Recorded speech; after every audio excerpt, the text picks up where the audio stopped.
voy adelantando mientras resolvemos esto.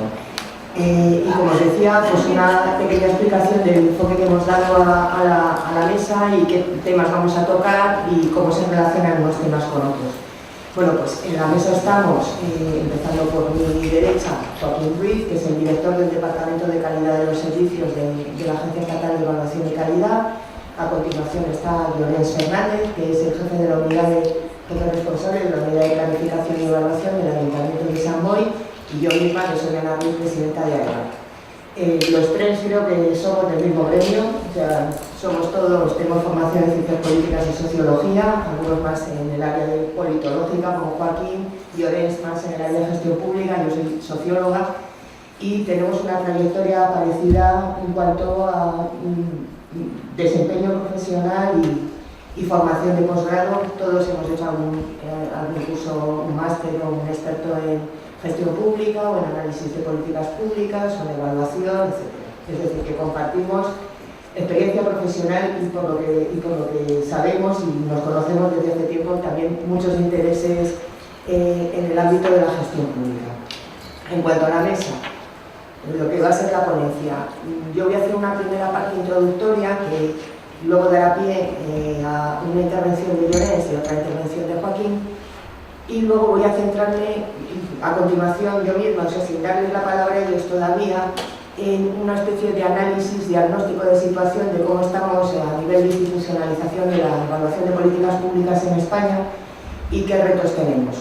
Como comentaba antes a la compañera que me ha hecho unas preguntas para el Congreso, bueno, yo creo que en España ahora mismo una de las principales innovaciones es evaluar. Eso sí que es una auténtica innovación, porque no la hacemos. No tenemos ninguna implantación ni ninguna cultura desde el punto de vista de evaluación de la acción pública.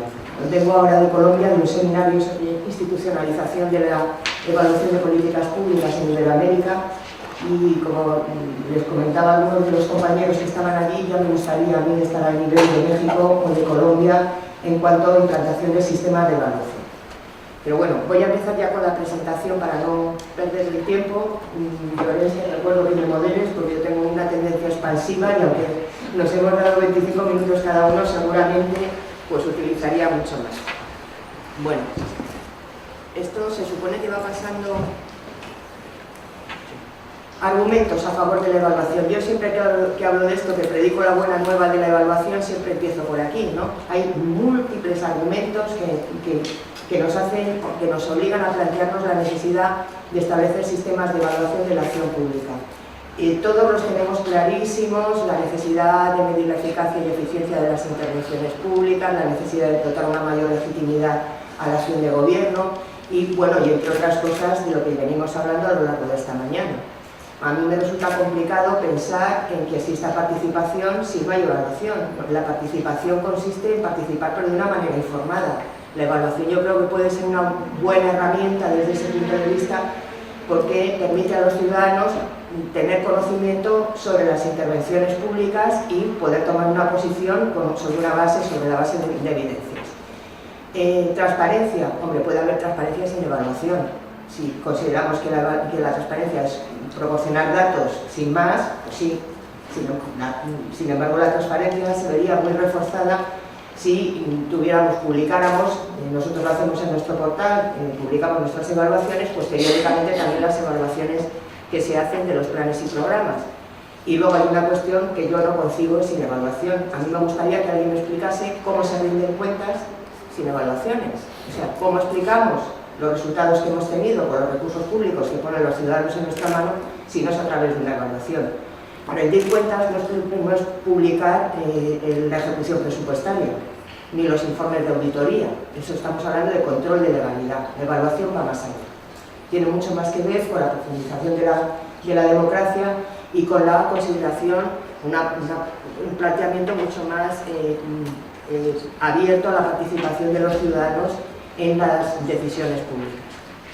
Más argumentos a favor de la evaluación. Bueno, he cogido los indicadores de gobernabilidad del Banco Mundial porque son muy conocidos y bastante universalizados. Bueno, pues en los indicadores de gobernabilidad o de buen gobierno del Banco Mundial veis que tienen varios en dimensiones, dos de ellas se relacionan directamente con la evaluación, voz y rendición de cuentas, y luego hay todo un grupo de indicadores que se relacionan con la dimensión que ellos llaman eficacia gubernamental, y que ahí, pues, entre otras cosas, miden pues, la calidad de la formulación de las políticas y su implementación, de evaluación, credibilidad del compromiso del gobierno con las políticas públicas, evaluación, sensación de que el gobierno es capaz de resolver los principales problemas del país, evaluación nuevamente, percepciones sobre la calidad de los servicios públicos, que eso sería dentro de la gestión de calidad, y confianza en la administración pública.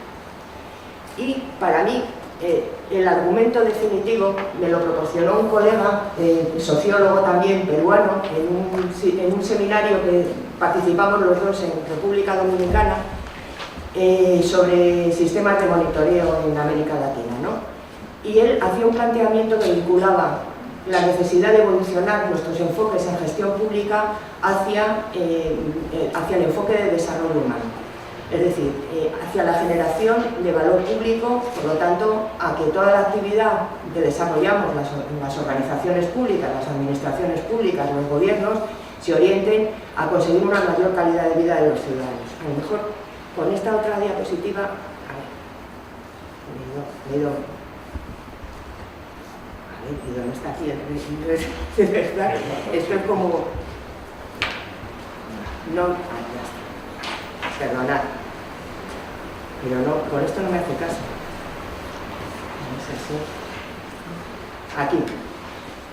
La idea al final es enfocar toda nuestra actividad, la gestión pública, desde el punto de vista de los criterios de desarrollo humano sostenible, ver de qué manera la inversión pública, es decir, las políticas, los servicios, lo que hacemos, las organizaciones públicas generan valor público, y medir los resultados no solo desde el punto de vista de la mejora de la calidad de vida de los ciudadanos, sino también de hasta qué punto las organizaciones públicas, los gobiernos, las administraciones públicas contribuimos a generar ciudadanía. Es decir, con nuestra actividad si contribuimos a generar ciudadanos más capaces, más responsables, más exigentes, etc., ¿no? Pero el problema que tenemos en España es que todavía estamos en una fase muy preliminar. Ya me gustaría estar en el nivel de plantearnos, orientar toda nuestra gestión desde el punto de vista de desarrollo humano y además evaluar los resultados de la acción pública desde esa perspectiva. El problema que tenemos ahora mismo es que en este país no medimos, ni tan siquiera medimos. ¿Por qué? Pues porque no tenemos una cultura no somos organizaciones que trabajen por resultados, somos organizaciones que llevamos en nuestro ADN más profundo trabajar en función del control de legalidad, sujeción al principio de legalidad, cumplimiento de la norma, etc. Ahora, eso de enterarnos de qué pasa con lo que hacemos, si realmente resolvemos algo o no, eso carece de un interés absoluto, salvo en honrosos espacios que son bastante, al menos en la administración en la que yo trabajo, que es la Administración General del Estado, que son bastante anecdóticos y que derivan fundamentalmente de una práctica profesional. Quiero decir, donde hay cultura de medición, pues básicamente en el área de educación, en el área de sanidad y en algunos ámbitos adicionales, en empleo y tal. ¿Por qué? Pues porque los docentes y los sanitarios están acostumbrados por su propia práctica profesional en la clínica a revisar sus protocolos, a analizar, a evaluar, a medir y a rediseñar. El resto, pues no tenemos esa cultura, ¿no? Y eso lo sufrimos quienes hacemos evaluaciones, porque muchas veces una de las grandes dificultades que tenemos a la hora de hacer una evaluación es que no hay ni registros, ni sistemas de información, no digo orientados a la evaluación, ni tan siquiera a la gestión. O sea, de tal manera que es la evaluación la que genera muchas veces datos primarios para poder enterarse de qué está pasando ahí, ¿no? Entonces, el primer reto que tenemos en este país es cultura de la medición, teniendo en cuenta que no es lo mismo implantar sistemas de seguimiento, de monitoreo, que evaluar. Son dos cosas distintas. Sin embargo, la implantación de sistemas de seguimiento con determinadas características sí que facilitan el salto a la evaluación. Entonces, de este tema se va a encargar Llorens, que él ha vivido en primera persona, ya ha migrado y ha hecho ese proceso de cómo diseñar en un ayuntamiento, además que a mí me parece muy importante, que aparezca la administración local, porque parece que esto de los sistemas de información tiene que ser, es algo muy complejo que solamente se puede hacer en las grandes organizaciones públicas, pues no es así. Pues desde la implantación de una unidad de planificación, que también es muy importante porque tenemos muchos déficits en planificación en las administraciones públicas españolas, un sistema de seguimiento y luego cómo se da el salto a la evaluación. El siguiente reto que tenemos es superar la fragmentación artificial en la evaluación de la acción pública. Nosotros dividimos o nos planteamos distintos niveles de calidad de la acción pública porque metodológicamente nos resulta más cómodo. Hablamos de macrocalidad de la acción pública cuando hablamos de políticas públicas, hablamos de mesocalidad de la acción pública cuando hablamos de servicios públicos y de microcalidad de la acción pública cuando hablamos de organizaciones públicas. Y cada uno tenemos nuestra propia metodología que no se hablan, no se relacionan entre sí. Hemos vivido en nuestros reinos de taifas, absolutamente autistas, cada uno con lo nuestro, cuando, desde luego, eso además esta reflexión es fruto de una experiencia que tuvimos en una evaluación que hicimos en la Agencia de Calidad del Servicio Prestado por los museos estatales. Desde el punto de vista de la evaluación de políticas, a mí me resulta muy complicado a la hora de evaluar la implementación de la política no tener en cuenta cómo está diseñado el servicio, si está diseñado teniendo en cuenta las expectativas de sus usuarios, qué resultados está dando, si la organización que presta ese servicio es una organización que está alineada con los objetivos de la política de la que es instrumento, etc. Es decir, que aunque vivamos de espaldas, porque metodológicamente nos resulta muy cómodo a todos, tenemos que ir avanzando hacia modelos que nos permitan integrar más esos distintos enfoques de la acción pública. Y de este tema se va a encargar Joaquín de plantear, bueno, es un tema que nosotros llevamos dando vueltas desde hace muchos años y vamos viendo alguna lucecilla, ¿verdad, Joaquín? Así vamos viendo, pero no es un tema fácil y es complejo. Y ahora voy a entrar en la segunda parte de la exposición, que es, vamos a hablar de evaluación y vamos a hablar de institucionalización de la evaluación, ¿no? Que ha supuesto lo que llamamos institucionalización de la evaluación en España y qué situación estamos y qué retos tenemos también, ¿no? Porque como dice la cita de Berger y Luhmann, a mí no me interesa tanto lo que está institucionalizado, sino lo que queda por institucionalizar. Eso es lo importante, ¿no? Saber a qué reto tenemos por delante, porque eso también nos dice hasta qué punto hemos sido eficaces en avanzar hacia la implantación de sistemas de evaluación, ¿no? Para mí, los pasos para la institucionalización de la evaluación son los que veis en la diapositiva. Lo que pasa es que normalmente se considera que la evaluación de políticas públicas está institucionalizada cuando existe un marco normativo y hay una organización, o se asigna esta función a una organización preexistente para hacer evaluaciones, ¿no? Yo creo que ese es el primer paso. Pero hay otros pasos para la institucionalización. No podemos hablar de institucionalización si no tenemos un arraigo de la cultura de la evaluación en las organizaciones públicas. Para eso previamente tienen que tener absolutamente incorporado lo que es la cultura de medición, ¿no? puede hablarse de institucionalización de la evaluación si no se incorpora la evaluación como una práctica sistemática en las organizaciones públicas. Y ya el desideratum, y es un objetivo por lo menos de la agencia, un objetivo estratégico nuestro, ya el culmen de este proceso de institucionalización es que seamos capaces de crear en nuestro país un sistema público de evaluación en el que participemos todas las organizaciones que de manera sectorial, en distintos territorios o con distintos enfoques nos encargamos de valorar la acción pública. Entonces, vamos por pasos, marco normativo, este es el panorama que tenemos en este momento. No hay ninguna norma a nivel estatal que regule la función de evaluación en las administraciones públicas. A nivel autonómico sí que ha habido algunas normas, pero en general no hay normativa específica. Normalmente la función de evaluación se recoge junto con otras normas que regulan, por ejemplo, el derecho de los ciudadanos a la buena administración o regulan lo que son modelos de la implantación de sistemas de calidad. En algún caso incluso me he encontrado una norma que habla de evaluación que lo incorpora en la estructura orgánica de la consejería a la que se adscribe la acción. Y otra cuestión adicional es que solamente 4 normas de las que yo he podido revisar incorporan una mínima conceptualización de lo que es la evaluación de políticas públicas, porque ya sabéis que en esto hay bastante confusión.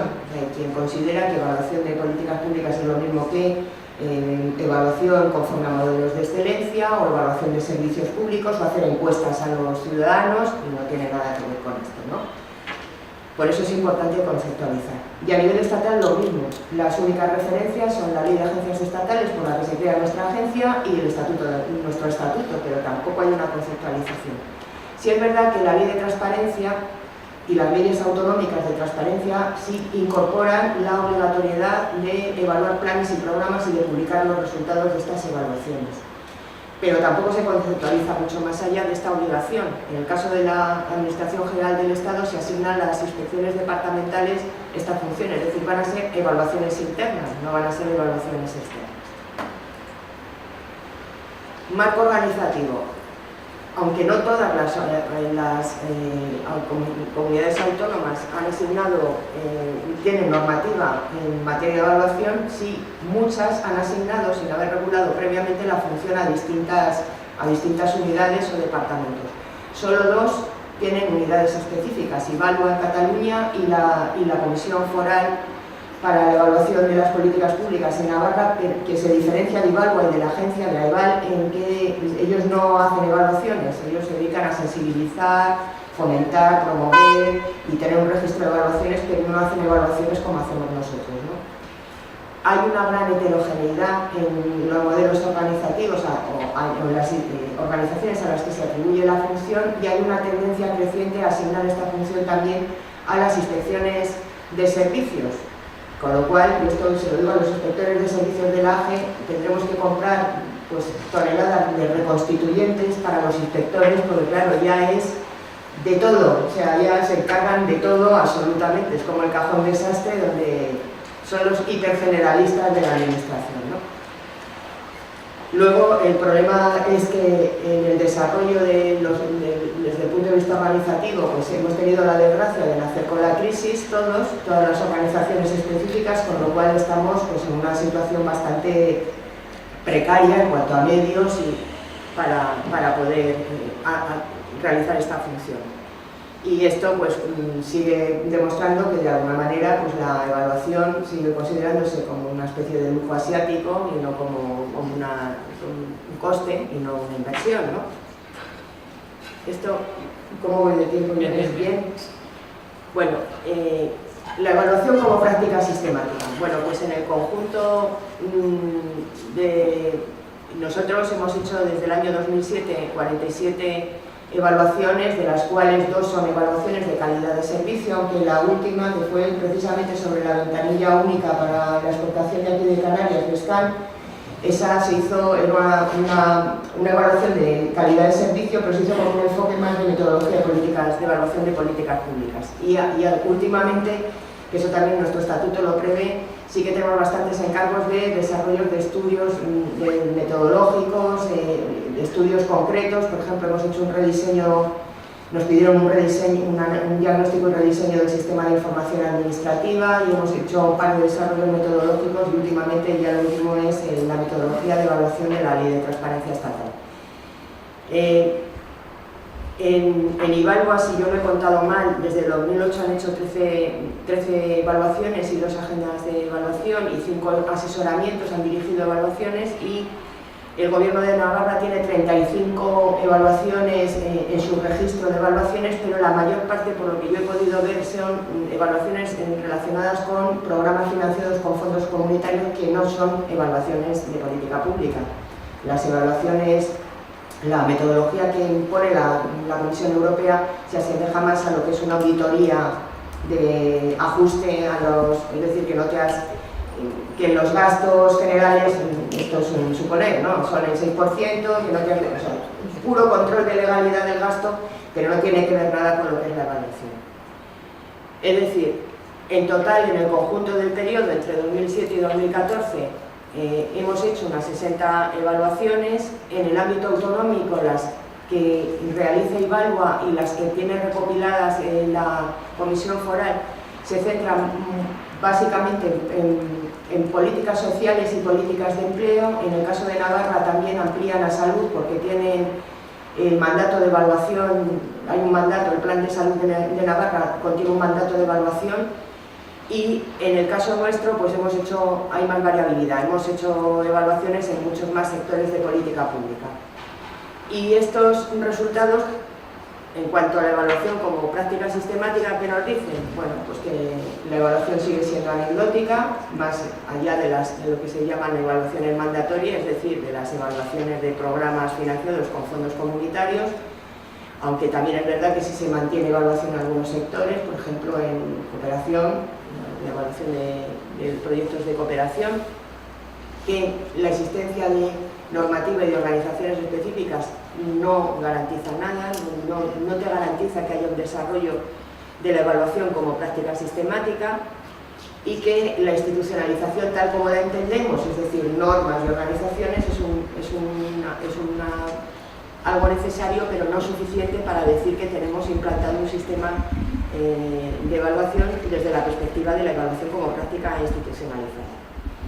Y para mí el problema es el déficit de desarrollo de cultura de evaluación, y aquí hago un mea culpa porque yo antes de ser presidenta de la agencia era la directora del departamento de evaluación de la agencia, y siempre pensé que el secreto estaba en hacer evaluaciones, o sea que esto se impondría o se iría viendo a base de hacer evaluaciones. Pues me he equivocado, me cago a rabo, porque hemos hecho evaluaciones y sin embargo no hemos conseguido avanzar sustancialmente en los últimos años, aunque ahora veremos que sí que ha habido cosas positivas, ¿no? Esto es como comentaba el otro día en el seminario de Colombia, Osvaldo Feinstein, que es un evaluador del Banco Mundial y ha colaborado mucho con nosotros.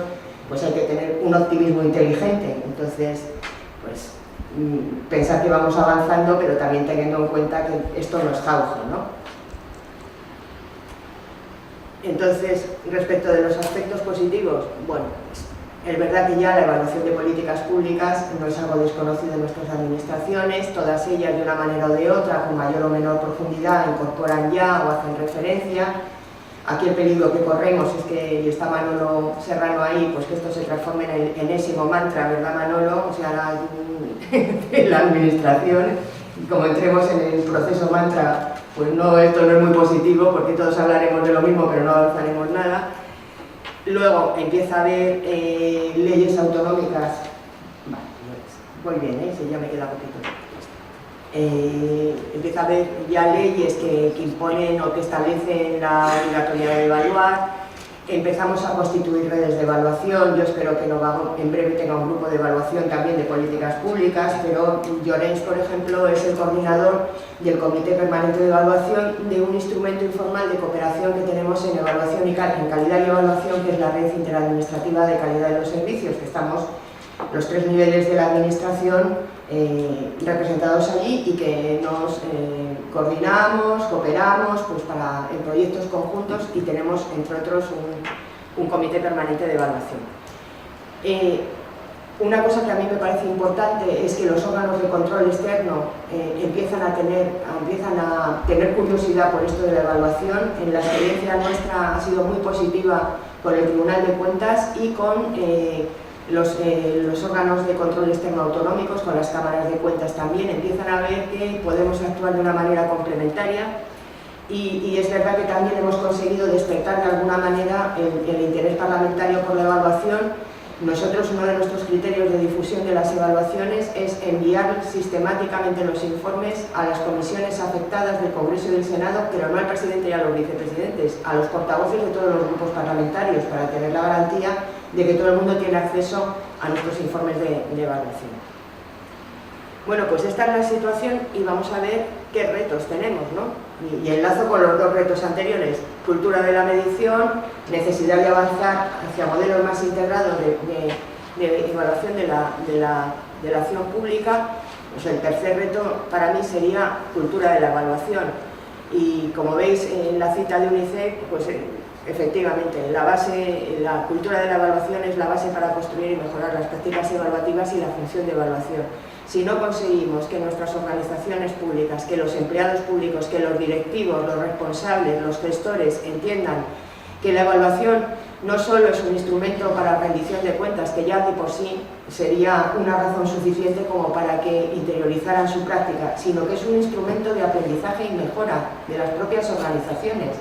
Es un instrumento que permite mejorar el diseño de las políticas públicas, pues eso nos daría pues bastantes alas y bastante acelerón en lo que sería la implantación de un sistema de evaluación.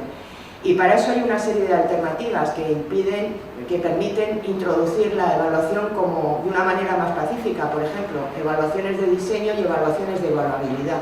Muchas veces no, siempre los resultados de una intervención pública se relacionan directamente con el diseño y con la implementación. Si nosotros hemos hecho un mal diagnóstico del problema que tenemos que resolver y hemos definido unos objetivos que no tienen nada que ver con el problema que tenemos que resolver, pues no pretenderemos tener resultados, ¿no? Entonces, las evaluaciones de diseño y las evaluaciones de evaluabilidad, es decir, si ese plan, ese programa es evaluable, permiten entrar la evaluación de una manera suave, no genera el rollo de me van a juzgar, me van a evaluar, me van a poner colorado, que tampoco se trata de eso con los informes de evaluación. Y además destaca una función de la evaluación que para mí es importante. La evaluación también tiene una función preventiva. Si mejoramos la planificación, vamos a mejorar los resultados, ¿no? Hay que involucrar a directivos y responsables públicos. Nosotros estamos dando vueltas a ver de qué manera podemos hacer esto, pero es verdad que hay una necesidad de involucrar y ahí sigue habiendo un pánico absoluto, hay un medio escénico total a la evaluación, se sigue considerando como un control adicional y no se valora que tiene otro tipo de atributos y de funciones. Tenemos que buscar nuevas estrategias para difundir las evaluaciones, no basta con publicar. Nosotros ofertamos siempre exponer nuestros resultados a las organizaciones públicas. Yo os diré que es anecdótico, o sea que a pesar de que ofertamos, que exponemos los resultados de la evaluación, son pocas las organizaciones una de cuyas intervenciones hemos evaluado que nos lo piden, y tenemos que desarrollar estrategias para que la evaluación se utilice. Esto no significa que vayamos hacia un gobierno de tecnócratas. Los evaluadores tenemos mucha tendencia a llorar mucho porque no me hacen caso en las recomendaciones. Las políticas públicas son el resultado de un proceso político, no son el resultado de un proceso técnico. Hasta ahí podría llegar la broma. Entonces hablaríamos de tecnocracia y no de democracia, ¿no? Pero sí es verdad que la evaluación lo que aporta es conocimiento científico, porque se basa en evidencias obtenidas científicamente, que permiten a quienes estén en ese proceso político de toma de decisión, actores institucionales, políticos o de la sociedad, pues partir de un conocimiento más adecuado o más objetivo de la realidad. Y luego hay que desarrollar estrategias de colaboración con los órganos de control externo. Luego, sistematización de la evaluación.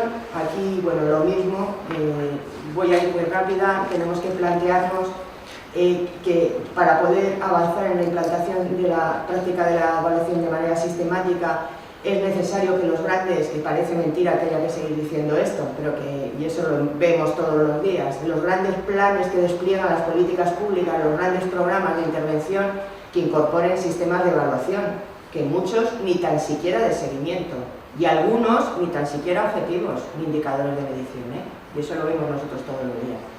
Y esto no puede ser, en el siglo XXI no puede ser. Entonces, pues hay que establecer por lo menos que estos planes tengan sistemas de evaluación incorporados ya por definición en las políticas de nueva agenda o en las políticas en las que se requiera un rediseño. Ese rediseño tiene que ir acompañado de una evaluación, planes plurianuales de evaluación, etc.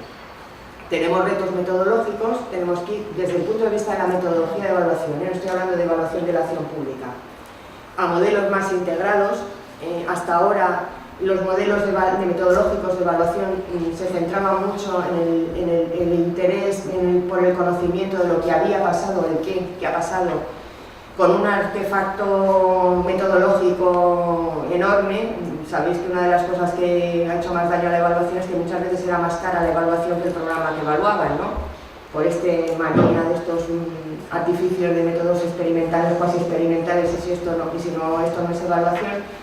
Entonces tenemos que ir hacia modelos que, por lo menos desde el enfoque que nosotros tenemos en la agencia, que se interesen no solo en el qué, sino en el por qué, y que se interesen más en la parte más política de las políticas. No tanto en garantizar la neutralidad, que también eso se garantiza con la metodología que empleas, sino también entrar en la parte más política de las políticas y en ir más allá de la eficacia y la eficiencia, ¿no? Sin perderlas de vista, pero hay otros criterios de valor público y yo como comparto además la visión de mi colega Percy Bobadilla sobre la necesidad de incorporar en la orientación del desarrollo humano, pues hay otros criterios de valor tan importantes o más que la eficacia, que la eficiencia, que la eficacia no, porque las administraciones tenemos que ser eficaces y siempre que podamos eficientes, obviamente, tenemos que hacer las cosas al menor coste posible, pero también son criterios de valor la equidad, la cohesión social, la transparencia, la participación, en fin.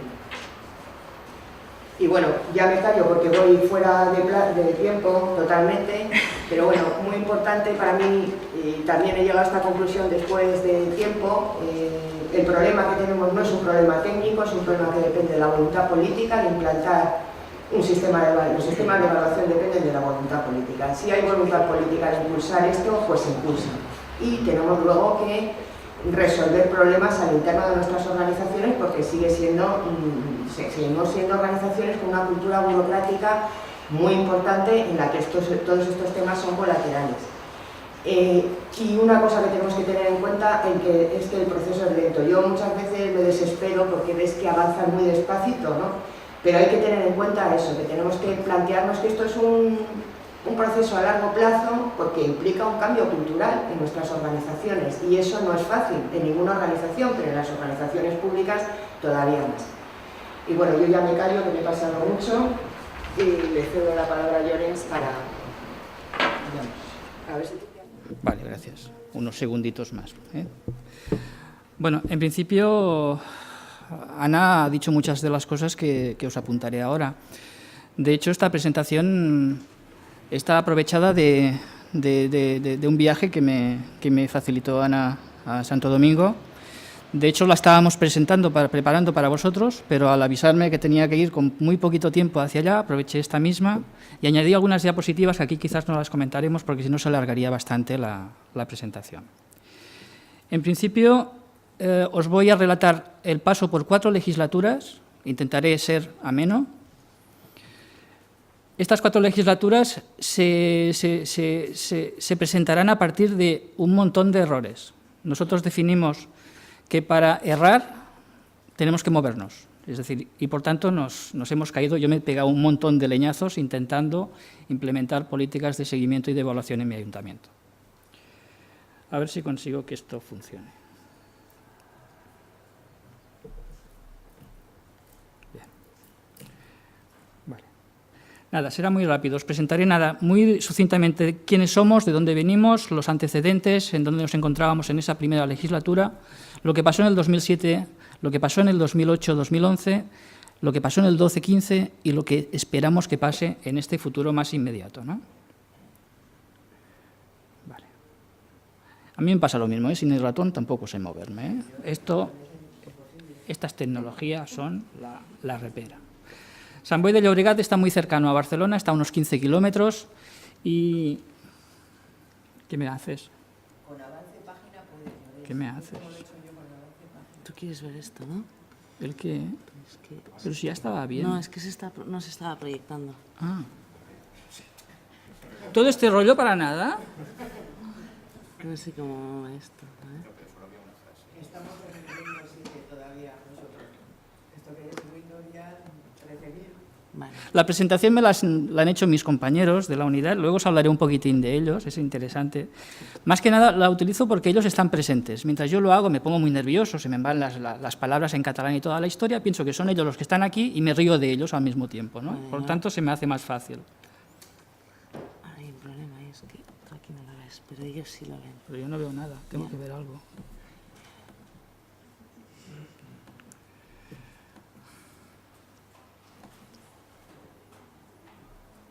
Me estás tirando todas las sorpresas.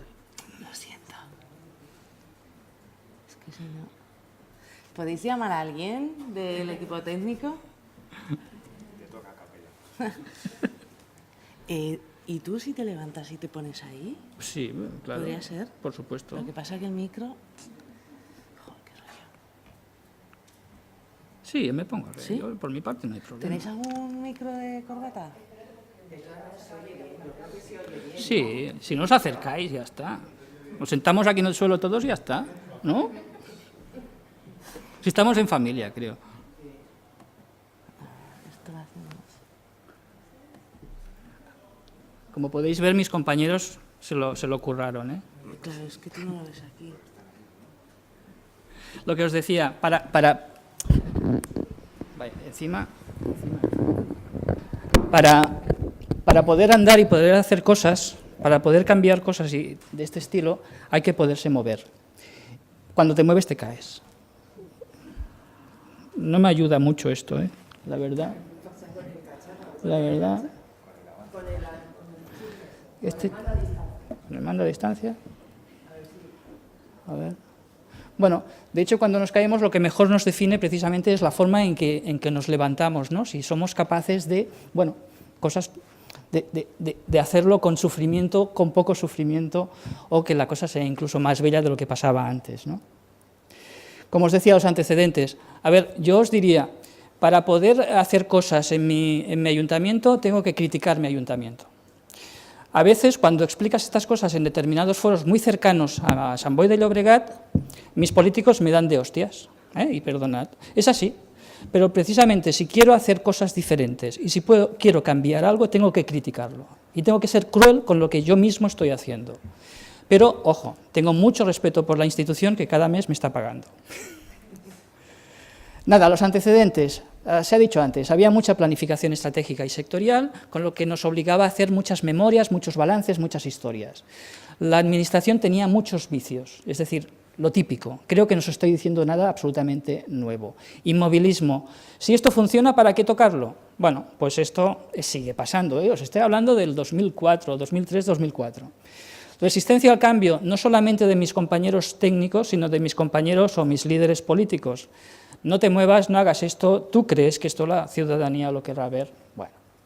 Y la fractura técnico-política. Teníamos técnicos que hacían de políticos al mismo tiempo que teníamos políticos que hacían de técnicos. Ocurría en aquel momento y está ocurriendo, y antes lo comentábamos, tenemos algún regidor que lleva 23 años haciendo de regidurías de bienestar o de cualquier política. No me voy a meter ahí porque si no me meto ya en los berenjenales.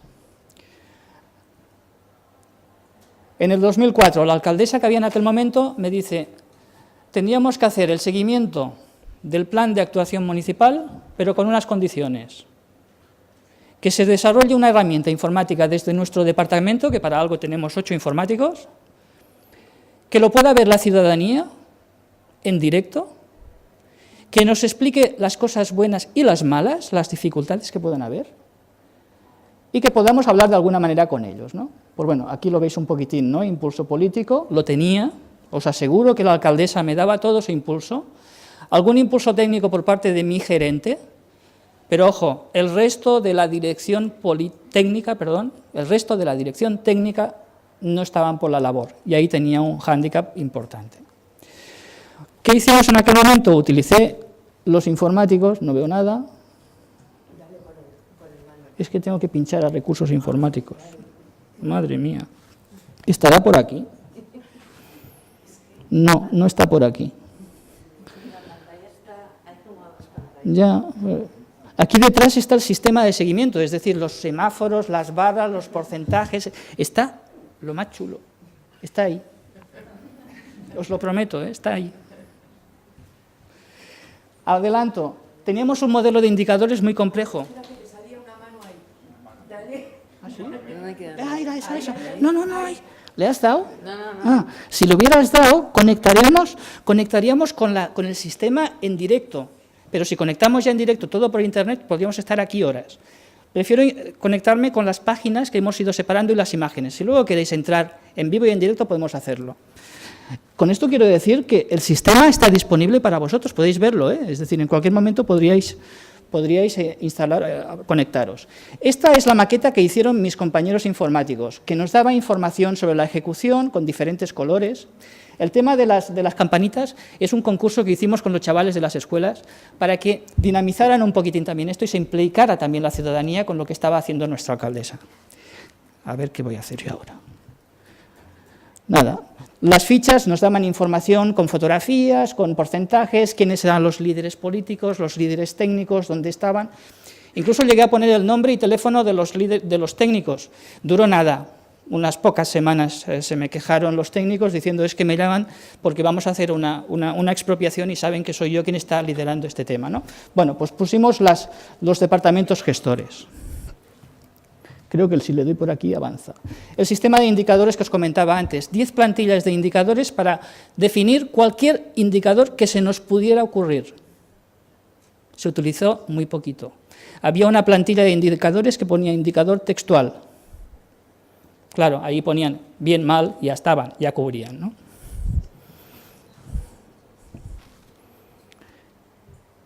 Hola. Hola. Hola. ¿Nada? Ay, Dios mío. Paradme el cronómetro. ¿La comida cuándo era, por cierto? ¿No? Ahí. Esta pantalla está... O sea, esa pantalla está aquí. ¿Aquí? Joder. Madre mía. Pues si tengo que irme ahí. Bueno, nada, aquí los indicadores, los modelos de asesoramiento externo. ¿Esto qué era? Si nosotros que teníamos formación les explicábamos a nuestros compañeros que era un objetivo, una actuación, un indicador, cómo se calculaba y tal, nos decían, tú a mí no me tienes que enseñar nada.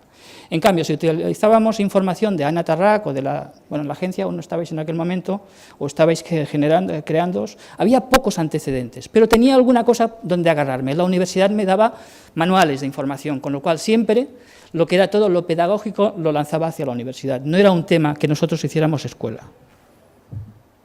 Ya la he liado. Ya la he liado. Se ha ido al sistema anterior. Así no acabaremos, ¿eh? La primera legislatura, imaginaos. Esta es buena. ¿Dónde quieres que vaya? Pues donde estábamos antes. Porque ahora te ha conectado en internet. Ahí está. Ahí está. ¿Ahí? Ahí está, creo que sí. Pero ¿dónde está el ratoncillo? ¿Aquí? Bueno, lo ha comentado antes Ana. En aquel momento lo que pretendíamos era un cambio cultural. Poquito a poco la gente empezaba a hablar de indicadores, de objetivos, de cosas que se tenían que medir, que tenían que explicar si iban bien, si iban mal. Ya era algo. ¿Hace algo esto? Vale. Lo que os decía de mi equipo, generamos una unidad de evaluación cogiendo personas que estaban dispersas por toda la casa. Personal, tenía un estadístico que estaba haciendo trabajos con el padrón, era un licenciado en estadística. Tenía un politólogo que estaba haciendo tareas de gestión tributaria, que tenía interés por trabajar en otras cosas, pues lo captamos. Tenía un sociólogo que estaba haciendo trabajos de participación ciudadana, un psicólogo que hacía cosas de comunicación interna. Bueno, miramos en la casa, vimos que había gente con ganas de hacer cosas diferentes, la gerencia nos lo permitió hacer, los agrupamos y montamos esta unidad de 5 personas, una unidad que la verdad, muy motivada. La ventaja de esta unidad es que pivota alrededor de toda la organización técnica. De esta forma hay una jerarquía necesaria, actualmente esta jerarquía cada vez es más fuerte, pero este pivote alrededor de toda la organización es fundamental para poder obtener información. Luego estaba también la trampa, la vinculación directa con el gabinete de la alcaldía que nos permitía dar pasos más importantes a la hora de movernos, si no teníamos dificultades. Nada, aquí lo que os comentaba de la sociología, el psicólogo, el politólogo, pero la combinación de ideas, métodos y perspectivas aplicadas a la práctica, cuando coges todas las capacidades académicas de todas estas personas motivadas, sale un producto brutal. A ver si soy capaz de continuar. Esto ya saltamos de legislatura, ya estamos en el 2008. En aquel momento, ¿qué hacemos? Vemos que nos faltaba una pata importante, el presupuesto. Teníamos información de indicadores, entre comillas, sobre cómo se iba ejecutando la planificación estratégica, pero no teníamos información del presupuesto. Pues bien, lo que hicimos, ahora es cuando voy a volver a liar, montamos un sistema en el que nos permitía unir a todas las líneas estratégicas hasta el nivel de actuación la dotación económica y trabajar con escenarios. Encantados. Vamos, fabuloso. Por fin, con objetivos claros, medibles, estábamos generando presupuesto. La verdad es que en paralelo, con unos Excels, mi director de contabilidad estaba haciendo su presupuesto. Esto estaba allí, se iba haciendo y era complementario. Bueno, un sistema muy interesante, muy bueno, muy bonito, que nos ayudaba a planificar ya no con el sistema que teníamos de nuestros informáticos, que aquello se quedó en una herramienta de formación, para luego saltar a algo que nos permitiera múltiples planes de actuación, que no nos quedáramos limitados a uno solo. Vale. Hicimos un nuevo SISPAM, pues lo mismo que habéis visto antes, pero ya con una usabilidad diferente, ya creado con una técnica más moderna, ¿no? Lo mismo, los fundamentos eran exactamente iguales, los indicadores cada vez eran peores, cada vez se utilizaban más los textuales, muy triste.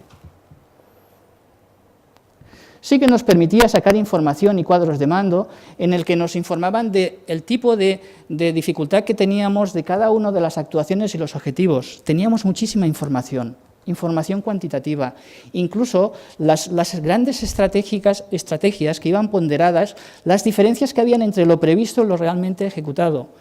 Era una información brutal, cuantitativa, para nuestros líderes políticos para que tomaran decisiones.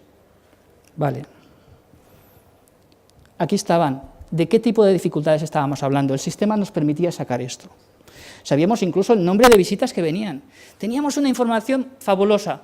Pero si lo que estábamos haciendo impactaba, si lo que estábamos haciendo era interesante, si los usuarios estaban contentos con la política municipal y si aquello servía para rediseñar la estrategia, no teníamos ni idea.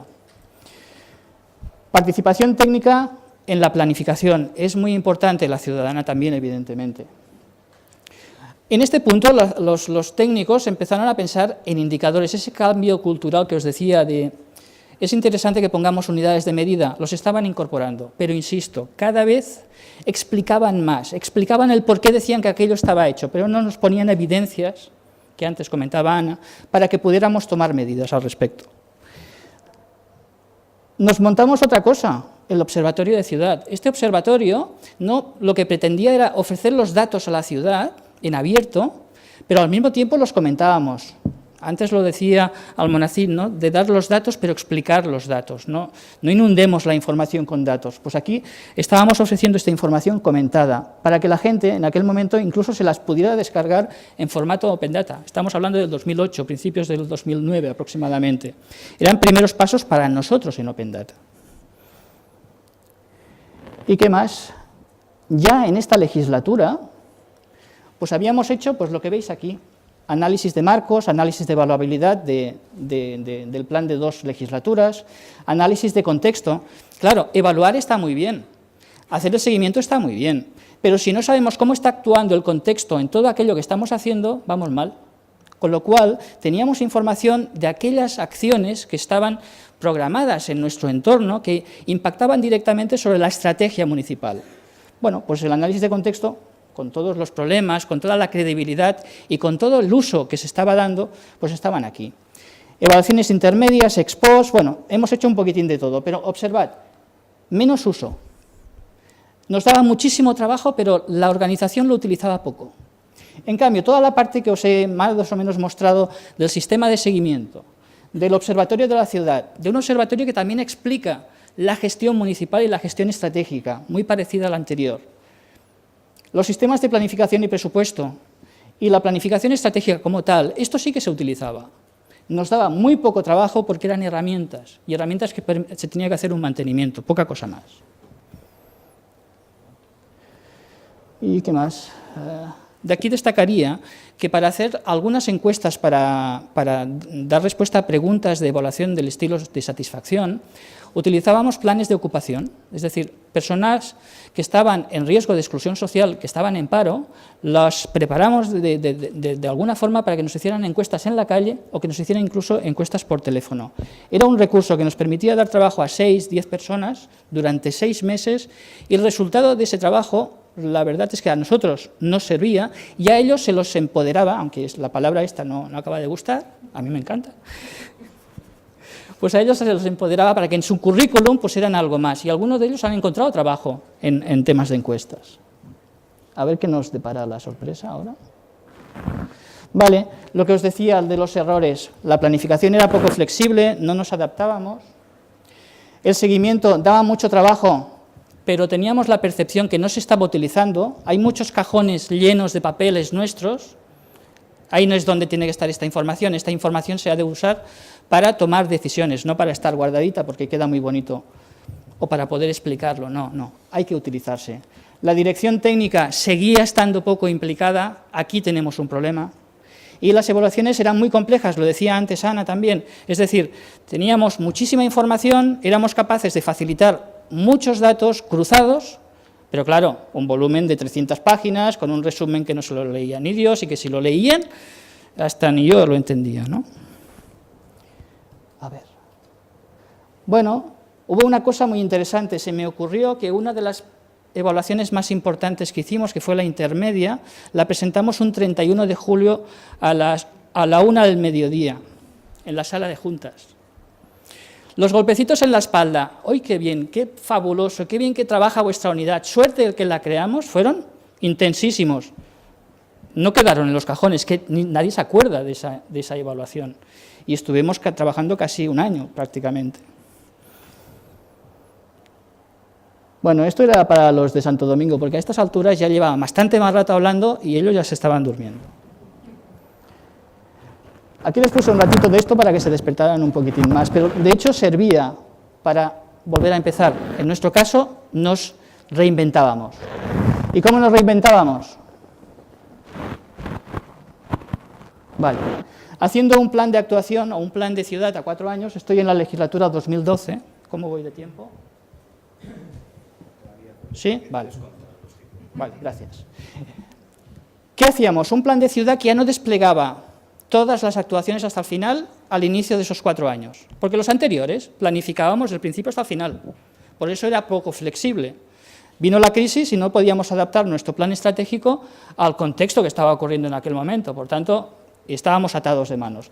Pues con ese error detectado, hacemos un plan de ciudad a 4 años que simplemente contenga 3 prioridades de gobierno, 10 grandes compromisos y 33 objetivos estratégicos. Con esto nos permitía comunicarlo fácilmente a la ciudadanía, hacer una evaluación más concreta sobre algo importante, porque ya sabíamos que las prioridades eran lo que querían los políticos, por tanto íbamos a las prioridades a evaluar. Aquí pusimos mucha participación, tanto política como técnica, como ciudadana, con, no sé si entraron 2.000 o 3.000 aportaciones al plan de actuación. Bueno, creo que es otro de los errores, coger muchísima participación de todos aquellos que siempre participan, siempre son los mismos los que participan en nuestro ayuntamiento. A cambio de eso, ¿qué hacíamos? Que los planes de actuación anual se aprobarían a través de un catálogo de servicios que se iría preparando cada año. No sé si aquí está el cambio de ese modelo. Sí. Nos vino Albert Serra, de SADE, le explicamos más o menos aquello que os he enseñado del presupuesto, de dónde venía y toda la historia. Pues nos dijo, mirad, de presupuesto, nada. Está todo conectado a los objetivos de gobierno, a la cartera de programas y servicios, pero realmente el presupuesto no está interactuando. Bueno, pues la primera en la frente, otro de los errores. Pero tuvo que venir alguien de fuera para que nos lo dijera. Esto es lo que os decía antes, ¿no? El tipo de planificación que hacíamos, ¿no? Completamente, desde el principio hasta el final. Esto era lo que se intentaba, que cada año se fueran desarrollando actuaciones, pero alineadas directamente con los objetivos estratégicos. Era esto, catálogo de servicios que nos permitía costos de capítulo 1, costos de servicio, dar un paso en la gestión por resultados, no me preguntéis.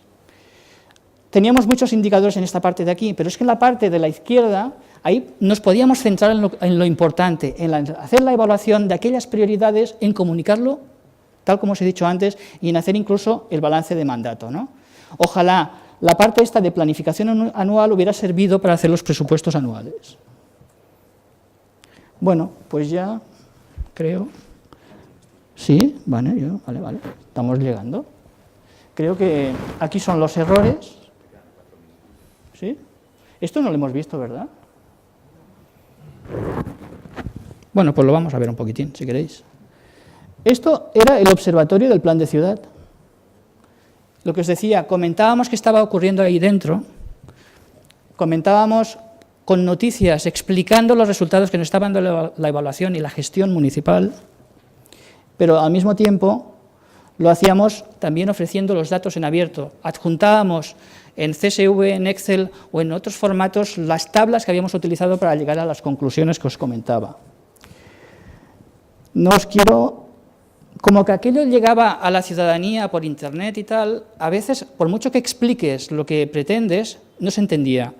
Y con mis compañeros hablamos de hacer infografías de este estilo, que quizás visualmente eran más agradables y lo veían, se entendía con más facilidad los resultados que estábamos obteniendo. Bueno, en transparencia también se nos hablaba que éramos muy transparentes, estábamos en los rankings, etcétera, etcétera, pero antes ya se ha hablado mucho.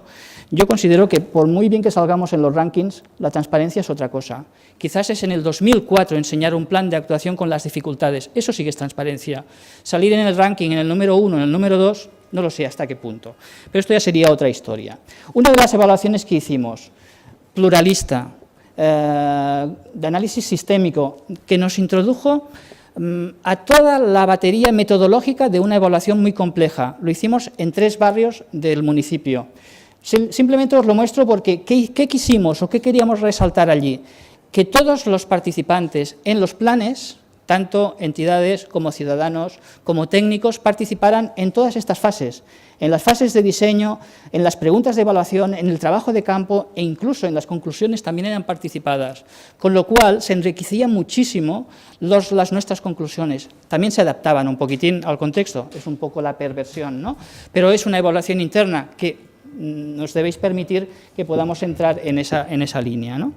Una cosita más que también nos inventamos es que las preguntas de evaluación no tienen por qué ser 400 páginas. A lo mejor con un sistema de estas características, con 4 semáforos diciendo cómo están, pues estás explicando la estructura, la evaluación sistémica, pero diciendo realmente dónde está fallando. Bueno, fue un sistema que nos ayudó a vender la evaluación. Bueno, análisis de redes, análisis participado. Aquí utilizamos muchas herramientas de la red, Mindomo, OpenCode. Lo explicamos en la HomeCal el año pasado, me parece que fue. Ya acabo. Aquí sí que me interesa destacar una cosa, y acabaremos pronto. Lo que estamos diciendo, si observáis esta parte más verde, es en donde tenemos las grandes dificultades. Y las grandes dificultades están en la utilidad y continuidad de la evaluación, que prácticamente hemos avanzado muy poco, y en comunicar. A pesar de utilizar herramientas con infografías totalmente abiertas al público, incluso en redes sociales, no sabemos comunicar.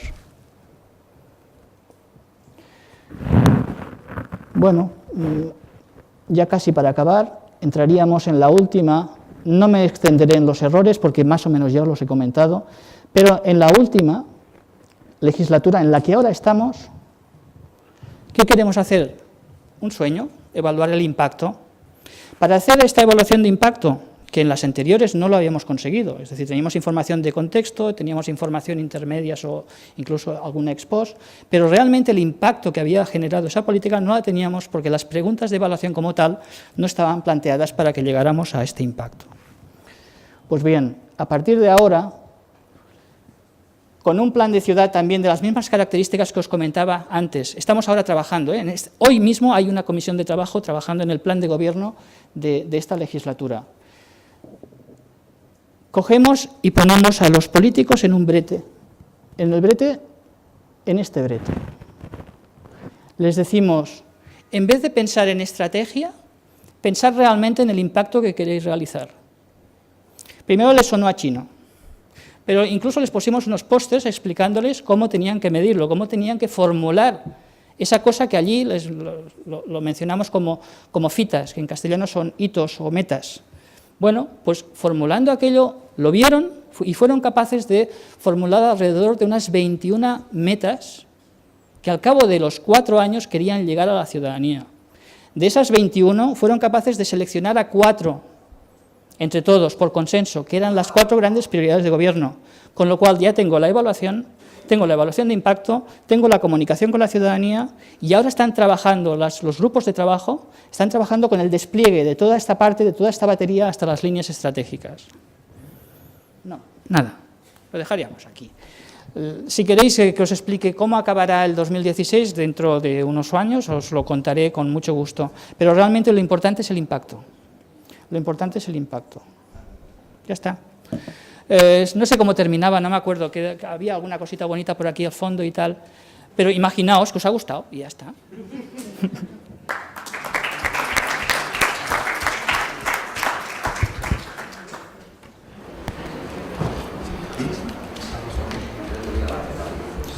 Hola, buenas tardes. En primer lugar, quería dar las gracias por estar presentes, no es por una cuestión formulista ni protocolaria, sino porque cuando en un congreso o en una conferencia hay sesiones paralelas, pues la gente tiene capacidad de elegir. Por lo tanto, no son público cautivo como si todos fueran sesiones plenarias y por lo tanto, como dicen las compañías, gracias por elegirnos. Y esperamos que luego podamos decir que habéis quedado satisfechos o que habéis acertado con vuestra elección. Bien, yo, si veis ahí en pantalla, os voy a hablar de la batalla de Waterloo. Y le he titulado a esta presentación la rótula de la evaluación. Estuve pensando si llamarle el manto de la evaluación, por aquello que se dice que la evaluación, como el manto de frío, ¿no?, es inconsútil. Y que debe ser para tratar de trasladar esa idea de que la evaluación es un continuo y que debe recoger todos los niveles y las fases del proceso de la gestión pública. ¿Y por qué os voy a hablar de la batalla de Waterloo? No solo porque en este año estemos celebrando, si cabe celebrarlo, ¿no?, el segundo centenario o el bicentenario de la batalla, sino porque además esto, por lo menos desde mi punto de vista, es una demostración que, como dicen algunos, muchas veces los hallazgos para innovar se encuentran en disciplinas ajenas, en terrenos no solo adyacentes, sino incluso muy lejanos de lo que es la materia en la que uno trabaja o dedica su actividad profesional. Y yo elegí, o la iluminación, si cabe llamarle así, debido de la batalla de Waterloo, no porque yo sea militar, tenga formación militar, porque ni siquiera hice milicias universitarias y no pasé de cabo topógrafo. Pero tampoco soy historiador, ¿no?, aunque cuando yo estudié la carrera de Ciencias Políticas hace ya una pila de años, pues había un gran componente histórico, ¿no?, de asignaturas históricas y prácticamente nada de ciencia de la administración, ¿no? Pero en fin, aquí estamos luego trabajando en la administración. El punto de partida del que yo voy a hacer, no sé si me está pasando la diapositiva, ¿no? Mira a ver con el mando a distancia. Ahora sí, ¿no? Bien. Bueno, pues el punto de partida para esta presentación es una diapositiva que os ha mostrado antes Ana, en el que se trata de reflejar esos 3 niveles de la evaluación y del continuo de la acción pública. Y yo entiendo que el problema para que logremos esa evaluación continua, esa evaluación inconsútil de la acción pública, se encuentra en ese nivel meso, en ese nivel intermedio, que realmente está funcionando con una especie de muro o de un cogito interruptus entre los 2 niveles de la gestión pública y de la evaluación, ¿no?, el que es el propio de las tareas de gobierno, de la formulación de políticas, y luego el de la prestación de servicios que se produce en el terreno de las organizaciones. Naturalmente, yo trabajo en el ámbito de las organizaciones, en el ámbito de la calidad, y mi visión viene condicionada por eso. Es una visión, como por así decirlo, de carácter bottom-up, es decir, que partiendo del nivel micro, desde las organizaciones en el que se prestan los servicios, tratamos de ver cómo le damos coherencia a esa prestación de los servicios y si la calidad de los servicios responde también a los niveles superiores, porque de nada sirve el que estemos prestando unos servicios con unos niveles de calidad presuntamente excelentes si luego no sirven esos servicios que prestamos para desplegar y para conseguir los fines de las políticas públicas. De modo que, en mi hipótesis de partida es esa, que es en el nivel intermedio, en el nivel meso, donde están esas funciones de ejecución, de gestión del servicio, implementación de las políticas, en la estrategia en definitiva. Lo que quiero plantear es que es en el despliegue de la estrategia, esta es la hipótesis de partida, donde debemos trabajar para procurar romper ese muro, esa especie de muro de Berlín que tenemos y que nos impide hacer una evaluación integral, una evaluación multinivel de la acción pública. Y ese hallazgo que os decía yo lo encontré en un libro, muchas veces esto es azaroso, ¿no? donde encuentras o se te ilumina la lucecita, se te enciende en la cabeza. Fue en un libro que veis ahí, que se llama Álava en Waterloo. Es un centón de esto que tiene como 1300 páginas y que hay que leerlo, es recomendable leerlo con un atril, ¿no? No sostenerlo en las manos, porque si no te parece que estás con unas mancuernas ahí haciendo ejercicio no solo intelectual, sino físico. Bien, entonces Álava, como muchos de vosotros sabéis, fue un general español que estuvo al lado de Wellington en la guerra de independencia, o en la guerra peninsular, ¿no? Como dicen los británicos, y que cuenta pues todo el mundillo que había en torno al Congreso de Viena y a todo lo que se produjo antes y el desenlace que tuvo la batalla de Waterloo. Y de la lectura de este libro yo extraje, o creí extraer, un par de conclusiones que me permitían llevar el asco a mi sardina o llevarlo al terreno en el que nos desempeñamos y que también debemos tener mucho respeto, como decía Llorens, porque nos pagan a final de mes, ¿no? Y entonces, como uno no tiene bienes ni tiene patrimonio, no puede funcionar como un diletante, sino que tienes que procurar cumplir con tus obligaciones funcionariales. De modo que la primera enseñanza que os quería trasladar, que extraje de la lectura de este libro, es sobre los protagonistas, sobre los actores intervinientes en este acontecimiento, en esta batalla, que, como vamos a ver a continuación, fueron como mínimo 4, ¿no? El primero, ya veis, ahí os pongo una imagen que todos conoceréis, va a tratar que explique quién es, pero en lugar de poner esa imagen de Napoleón ecuestre, ¿no? Cuando estaba en la cima de su poder y de sus facultades, os pongo ya este personaje ya un poco en la decadencia, ¿no? Como refleja este retrato, ¿no? Y Napoleón fue el gran perdedor de la batalla de Waterloo.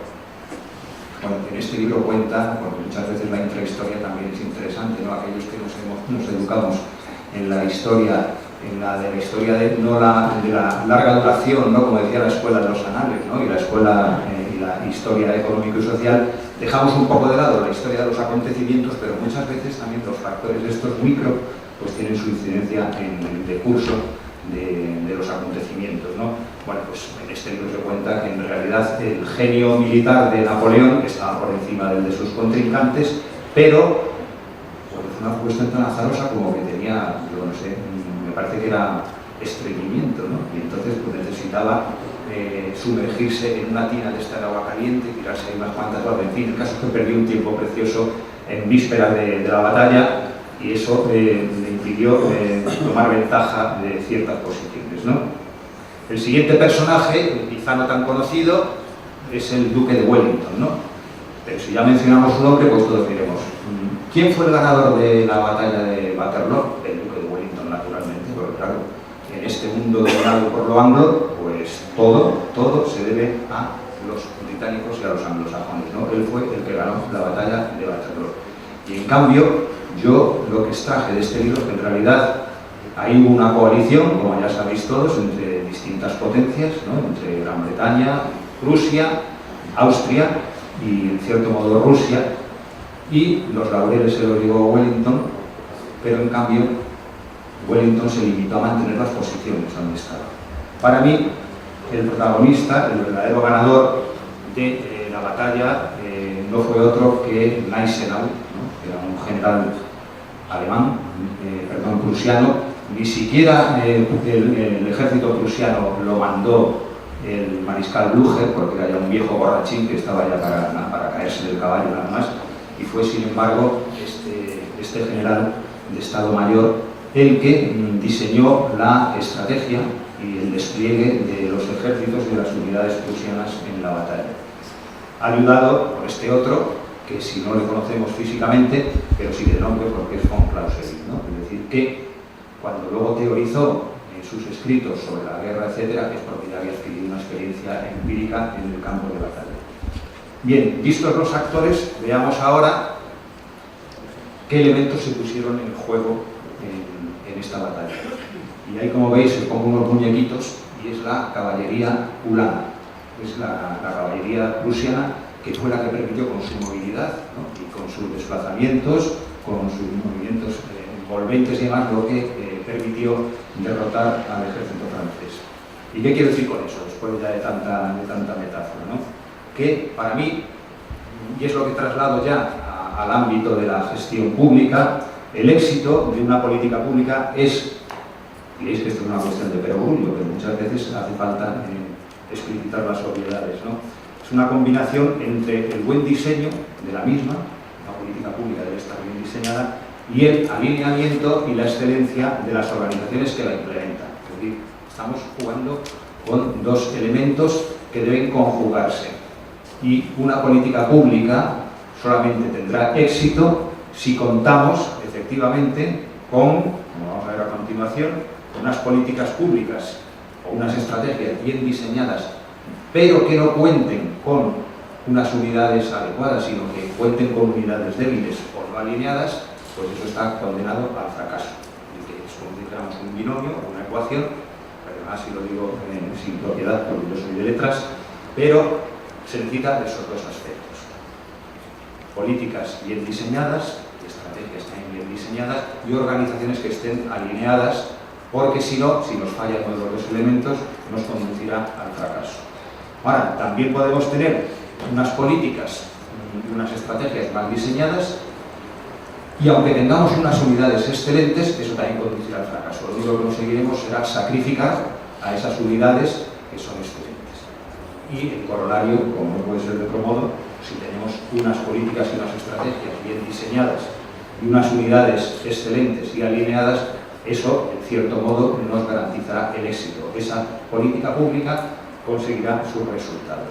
Ahora bien, ¿dónde está la clave? Porque esto queda muy bonito decirlo, pero luego hay que llevarlo a la realidad. Y para mí, la clave, dentro de esta ecuación que os decía, está en la estrategia. Es decir, ¿qué es lo que nos permite unir, ¿no?, que haya sinergia entre esas políticas públicas bien diseñadas y unas organizaciones excelentes? Tiene que haber el engarce, tiene que haber esa rótula que os decía antes, ¿no?, esa rótula, y para mí la clave está en la estrategia. Por eso yo creo que esto viene muy bien la presentación que ha hecho Llorens, porque es lo que nos permite ver que en la estrategia y en su despliegue, en el despliegue de esa estrategia, es donde está la clave del éxito. Y si tuviera que ir un poquito más allá con esta metáfora, yo diría que esa figura que en disciplina militar o en estrategia se llama el oficial de enlace, de Estado Mayor, trasladándolo a la administración deberían ser los gabinetes, porque el directivo público es el que dirige las tropas. Ahora nos encontramos, como decía antes, hay un gap, hay una brecha entre lo que es el nivel superior del diseño de las políticas y luego las unidades que las implementan. Pero si no tenemos ese enlace, que por seguir este símil militar es el oficial de enlace del Estado Mayor, el que en aquellos tiempos, cuando la batalla de Waterloo, iba con su caballo, recorriendo distintas unidades, distintas posiciones para transmitir las instrucciones, si no, no se habría conseguido que en el tablero se consiguiera esa victoria. Y ya para ir terminando, ya estoy en 5 minutos, bueno, los que trabajamos, como os decía antes, o los que pertenecemos al ámbito de las organizaciones, de la prestación de servicios, de la calidad en definitiva, disponemos de una serie de marcos conceptuales que son los modelos de excelencia. Y a veces, en esos modelos de excelencia, nos encerramos en nosotros mismos con una óptica puramente organizacional y una óptica de mirarse el ombligo, de considerar la organización como una mónada, como algo aislado. Y las organizaciones no son más que esas células y esas unidades militares que tienen que ser coordinadas, como lo veíamos antes. Y a veces hasta obviamos cuestiones que se plantean en los propios modelos de excelencia. Yo aquí os voy a poner nada más un par o tres ejemplos de 3 modelos de excelencia. El modelo europeo, el modelo FQM, que fijaos que os dice un elemento que hay que tener en consideración cuando se evalúa el rendimiento global de una organización, su nivel de excelencia, es el de la estrategia. ¿Y qué es lo que nos dice? Que la estrategia de una organización se basa en comprender las necesidades y expectativas de los grupos de interés, de todos los grupos de interés y del entorno externo. Es decir, no mirarnos simplemente para adentro. Y, por ejemplo, las organizaciones excelentes identifican las políticas públicas que afectan a la organización. Ese es el punto de partida para que una organización sea consciente y se autodiagnostique. Y esto muchas veces lo subrayamos o lo damos por sentado. Eso nos dice el modelo CQM, pero el modelo CAF, no os voy a decir que como podéis ver en pantalla, porque supongo que no se verá, pues dice también lo mismo, va en la misma línea. Incluso con más detalle, porque al ser el modelo CAF un modelo diseñado por y para la administración pública en su propio entorno, pues enfatiza más en la relación entre los directivos públicos, entre los gestores públicos y el estamento político o los políticos electos. Y el modelo iberoamericano, este es un congreso iberoamericano, ¿no?, de innovación, pues también nos dice lo mismo, como veis, va en la misma línea. La estrategia está basada en las necesidades presentes y futuras, en las expectativas de los grupos de interés involucrados. Para ello, por ejemplo, debe identificar las políticas públicas que afectan a la organización, etcétera, etcétera. En resumidas cuentas, es una llamada de atención de que los que se dedican, o la evaluación que está referida al entorno organizacional, al entorno de las organizaciones y de la calidad de los servicios, no tiene sentido si no se referencia con lo que son las políticas públicas a las que obedecen y a las que siguen. Y el engarce está en la estrategia, o por decirlo en jerga de modelos de excelencia, está en el criterio 2, en el criterio de la planificación y de la estrategia, que es lo que permite romper esa barrera, ese cogito interruptus que les decía. Y ya por último, tampoco os voy a pedir el esfuerzo visual de que lo veáis ahí, pero yo esto lo tomé de una serie de preguntas tipo de la evaluación que diseñó el profesor Alvira, ¿no?, también un experto en evaluación de políticas públicas, y que también inciden en lo mismo, en cómo hay que tener en cuenta tanto el elemento formulación de políticas, el elemento estrategia como el elemento prestación de servicios. Y nada más, muchas gracias por vuestra atención y lo que os decía al principio, gracias de verdad por estar aquí con nosotros. Tenemos muy poquito tiempo, me parece que nos dejan 5 minutos más porque hay una segunda mesa en esta misma sala. Así que si tenéis alguna cuestión que plantear, no hay preguntas. Sí.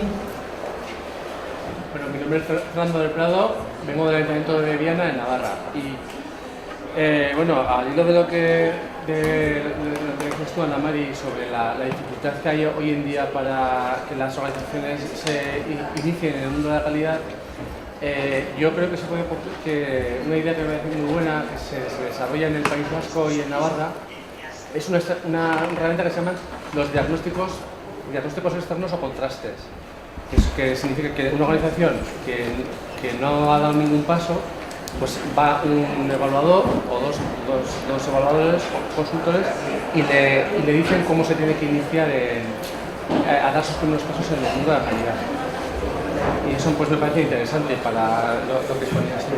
Sí, de hecho, por ejemplo, nosotros tenemos un modelo introductorio, que es un modelo que creamos para organizaciones públicas que empiezan en el mundo de la calidad, pero mi intervención se ha referido a evaluación de políticas públicas, que es otra cosa, ¿eh? Sí, claro que esos modelos es una manera de entrar. Y bueno, de esto controla muchísimo más Joaquín que yo, evidentemente, pero es verdad que los modelos de excelencia son modelos graduales, no te imponen una implantación de todos, sino que tú puedes ir optando por un planteamiento que está incrementalista, o sea que tú puedes ir implantando cosas y ir avanzando poco a poco, ¿no? Pero sí, todo lo que sea... Yo creo que los mejores métodos son los pacíficos, porque es verdad, o sea que el imponer las cosas no conduce a ningún sitio, y lo sabemos todos aquí somos empleados públicos y sabemos cómo funcionamos los demás. Entonces, todo lo que sea voluntariedad, gradualidad, que la gente vaya viendo que esto le aporta ventajas, para mí es el sistema. Sí, te quería preguntar, he visto el tema de indicadores, pero lo que no he visto identificar es el tema de metas. Hablamos de la transparencia, información, pero un dato por sí solo no dice si es bueno o malo, no sirve la percepción de la persona que ponga el textual, sino es a dónde la planificación de la estrategia, es dónde quiero llegar, y eso en qué meta se traduce y cómo me he quedado de lejos o de cerca y en por qué, y también qué busco con esta meta. Dentro de os comentaba que había 10 fichas o 10 tipos de tipologías de indicadores. No he querido entrar porque es muy extenso, pero ahí dentro están precisamente las metas, las diferencias, y éramos capaces de diferenciar a nivel de indicador la distancia que había entre lo previsto y lo que se había alcanzado, ponderado incluso por la ponderación política que se había hecho en ese ámbito en concreto. La verdad es que era muy potente, pero precisamente por eso era complejo de rellenarlas cada una de estas fichas, y por eso había mucha resistencia por parte de los técnicos. Pero realmente, si se hubiera podido implementar al 100%, utilizando todos los medios, realmente tendríamos mucha más información a nivel de seguimiento. Pero bueno, el traspaso que se ha hecho hacia la evaluación ha cubierto en buena medida esta parte. Y el reto final de saltar a la evaluación de impacto, pues ya trabajamos a priori con estas metas, ¿no? Es decir, a un nivel muy estratégico, pero por lo menos nos ayuda a nivel de cambio cultural a que toda la organización piense de esta forma. Pero sí estaba previsto. Si queréis verlo, podemos, es decir, os paso, creo que esta presentación se os puede entregar, o la organización os entregará, y están todos los enlaces dentro, con lo cual entráis directamente dentro de cada sistema y ahí podríais ver todos los indicadores y las fichas. Bueno, pues nada, creo que no hay más intervenciones. Muchas gracias a todos por participar con nosotros en esta presentación. Y nada, animaros a que en vuestras organizaciones también toméis el relevo y empecéis a plantear pues, que es necesario empezar a medir, hay que empezar a evaluar, hay que empezar a autoevaluarse, hay que empezar a mejorar. Tenemos que plantearnos que la mejora continua es ya un elemento con el que tenemos que trabajar durante todos los días y durante toda nuestra vida profesional. Y nada más, muchas gracias.